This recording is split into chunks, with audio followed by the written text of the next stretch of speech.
This week on NCTV, we'll check out some of the sights and sounds of summertime. Plus, So first you unscrew the bottom, then you cut around the top to release the globe from the axis.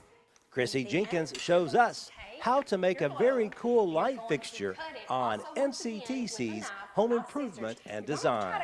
You can watch both each day at 6:30 in the morning and at 12:30 in the afternoon. You can also tune in at 5 and 9 on Monday and Wednesday evenings. Only on NCTV, your best source for local stories about local people.